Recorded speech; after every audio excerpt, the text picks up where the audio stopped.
A period should end a sentence, not a girl's education. Wow. That's a hell of an opening line. It really is, isn't it? That's a quote from an American educator, Melissa Burton. But the reason I'm leading with it is because it was the opening thought in a truly, well, a landmark verdict from the Supreme Court of India. And honestly, when you first see a headline about, menstrual hygiene in schools, it's easy to just scroll past. You think, okay, plumbing, health class, basic supplies. Right, you sort of file it away as a logistics problem. Yeah. A facility management issue. Exactly. But this deep dive is going to, I think, completely flip that assumption on its head. Because the Supreme Court bench, we're talking Justices J.B. Pardawala and R. Mahadevan, they didn't just see this as a matter of pipes and pads. No, not at all. They looked at a fundamental biological reality and decided that ignoring it isn't just an oversight. They gave it a name. They called it a structural exclusion. That phrase, it really stuck with me. Structural exclusion. It's the key to the whole judgment. I mean, they've reframed the entire issue. It's not a health problem anymore. It's a massive constitutional rights issue. They're effectively saying that if the school system doesn't account for menstruation, that system isn't just underfunded, it is actively discriminating. So here's our mission for today. Yep. We are going to unpack this judgment. And not just the list of demands they made, though those are fascinating. Very specific. Right. We're going to look at the legal engine driving it, this whole concept of substantive equality, which is a really powerful idea. Yeah. Then we'll get into the nuts and bolts because they ordered some surprisingly specific things like OXO biodegradable products and even spare uniforms. And then we have to look at the other side of the coin. Because almost at the same time, the Supreme Court was involved in a completely separate discussion about menstrual leave in the workplace. And there, they took a much, much more cautious approach. It's a real tale of two policies, isn't it? One is all in, aggressive intervention. The other is very hands-off. So let's start with the school verdict. The why. The court anchored this whole thing in the Constitution, specifically Article 14, equality before the law. Now, help me out here. Usually when I think of equality, I think of treating everyone the exact same. Same rules, same classroom, same test. And that's the classic, formal definition of equality. But what the court is saying here is that that definition, in this context, is actually a trap. If you treat two people exactly the same, but they're starting from completely different places, the outcome isn't equal at all. Okay, so that's substantive equality. That's substantive equality. So break that down. How does treating everyone the same actually hurt a student here? Okay, so imagine a school with, say, a really strict attendance policy. Every student is treated the same. You miss class, you miss the lesson. Seems fair, right? On the surface, yeah. But if one group of students, girls, physically cannot come to school for, say, 5 days a month because they don't have sanitary products or a safe private place to change, then applying that equal attendance rule is actually punishing them for their biology. Right. So by ignoring the difference, you're just making the disadvantage permanent. Precisely. The judgment actually says, and I'm quoting here, equal consideration for all may demand very unequal treatment in favor of the disadvantaged. It's a huge legal recognition. They argued that if a girl can't attend class because she lacks a pad or a toilet, she is just not on equal footing with the boys in her class. She's losing learning time. And the language they used for this was so strong. It was. They said the absence of these measures entrenches gender disadvantage. That's where that term structural exclusion comes from.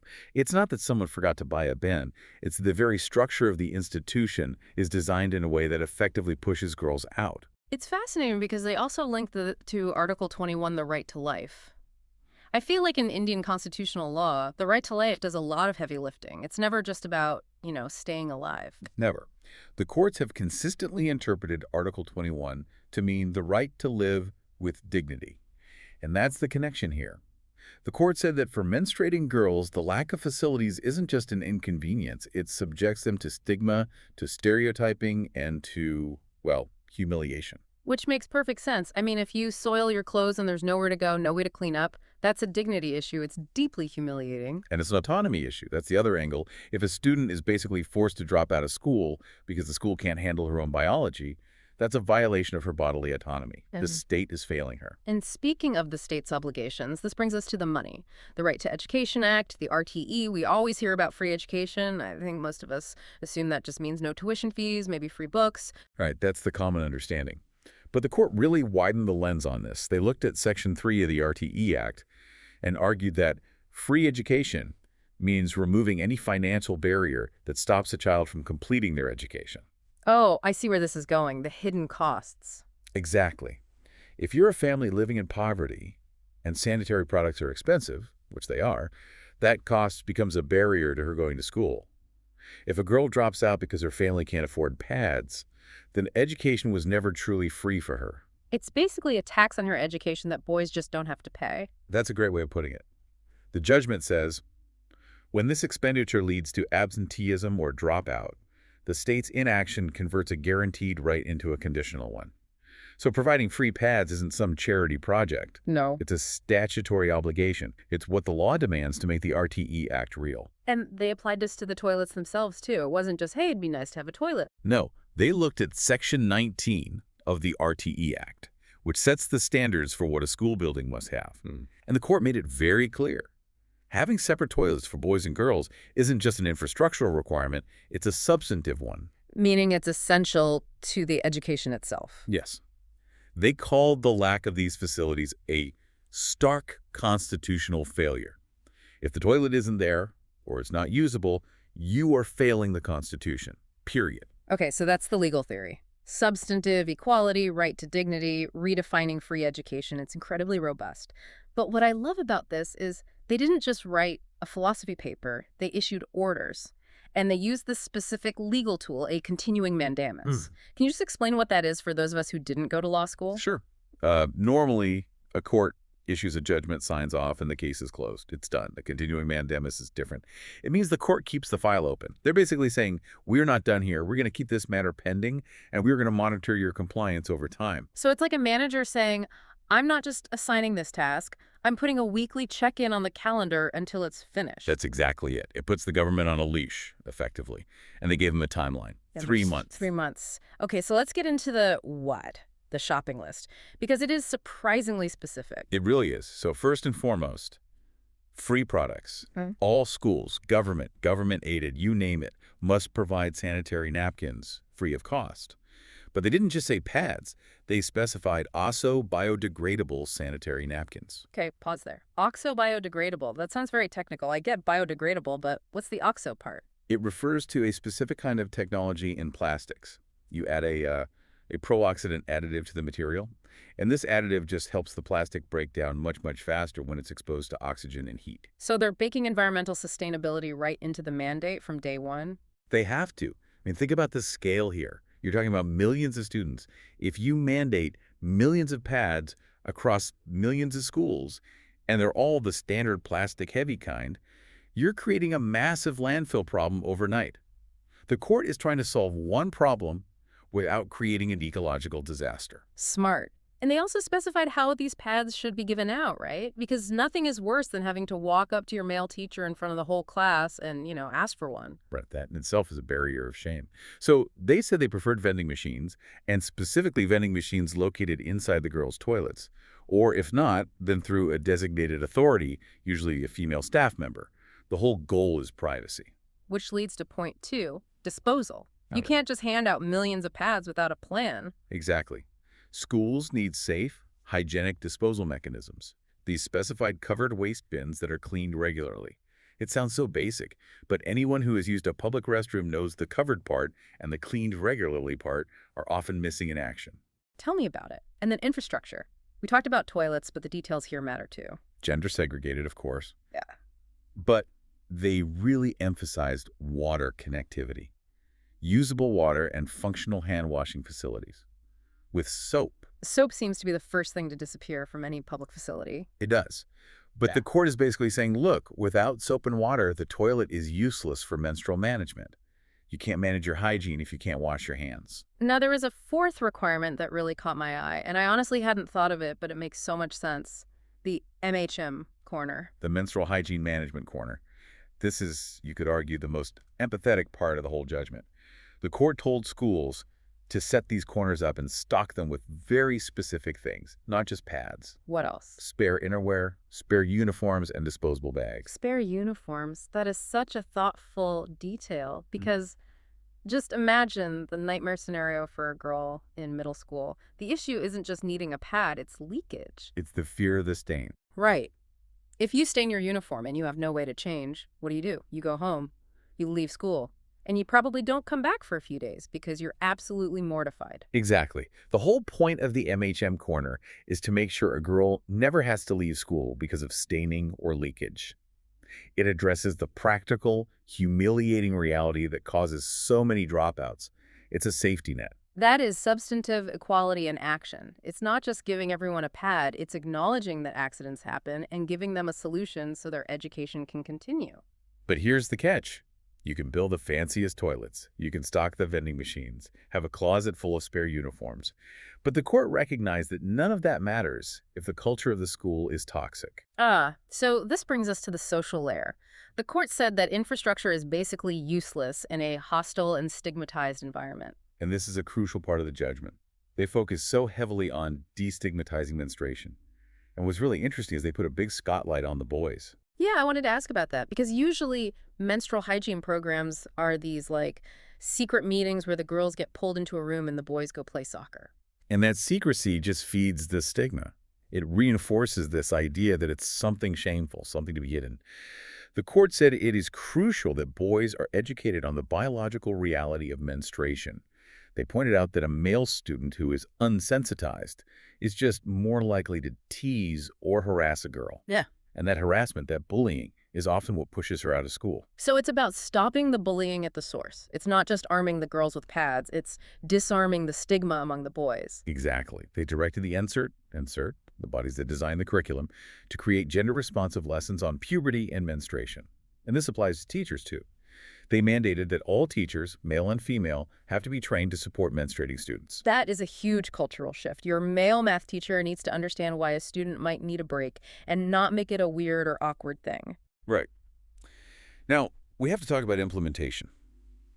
Because, we have a lot of great laws and judgments that look fantastic on paper, but then just fail on the ground. The implementation gap. The classic implementation gap. So to get around this, the court set up an accountability mechanism. District education officers, or DEOs, have to inspect schools, preferably once a year. But we all know how inspections work, right? The principal gets a call, the inspector's coming next Tuesday, and suddenly, poof, there's soap in the dispenser and the vending machine is full.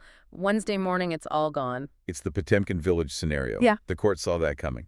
So they added a crucial detail to the inspection mandate to get around it. The DEOs must use anonymous feedback through tailored surveys from the students themselves. You ask the customers. You ask the girls, is there actually soap? Does the vending machine actually work? Do you feel safe using it? That's how you find out what's really going on. You bypass the administration and go straight to the users. I love that. It validates their voice. And honestly, the whole spirit of this judgment seems to be summarized in one message the bench wrote. They said, "We wish to communicate to every girl child that the fault is not hers." It completely shifts the burden. For so long, the burden of managing menstruation, the cost, the logistics, the shame, was all on the girl. The court is saying, no, the burden is on the state to make your education possible. Now, if we just stopped here, you'd think, wow, the Indian Supreme Court is going all in on menstrual equity. We're solving it all. But there's a twist. There is a significant twist. Because while this verdict was coming out, there was a separate discussion happening in the Supreme Court with one of the same judges, Justice Pardiwala, involved about menstrual leave in the workplace. And the tone there was, well, it was very different. Very different. Yeah, this involved the Chief Justice, D.Y. Chandrachud, Justice Pardiwala, and Justice Manoj Misra. They were hearing a plea to direct the government to create mandatory menstrual leave policies for working women. And spoiler alert for everyone listening, they didn't do it. No, they did not. In fact, they were incredibly cautious. They disposed of the plea entirely. They said this is a policy issue for the government, the executive, the legislature to decide. It's not for the courts. So why the hesitation? I mean, in the school case, they were talking about fundamental rights, dignity, Article 21, bodily autonomy. Why doesn't that apply to a woman in an office? Well, it's a really complex economic dilemma. In the school system, the state has a monopoly, controls the whole environment. But in the workplace, you have private employers. The court expressed this genuine worry that while paid leave looks like a great pro-woman policy, mandating it might actually cause employers to shun women. The law of unintended consequences. If I'm a hiring manager and I know hiring a woman comes with a mandatory extra 12 or maybe 24 days of paid leave per year. You might just hire a man instead. to save money or just avoid the scheduling headache. The Chief Justice actually said, what you try to do to protect women may actually work to their disadvantage. So they're afraid of creating a protectionist policy that ends up backfiring. Yes. It's sort of the difference between enforcing a right and creating an economic obligation in a free market. In schools, the state has a clear duty to remove barriers, so students' job is just to learn. But in the private labor market, the court is really wary of interfering in a way that could, ironically, reduce women's employability.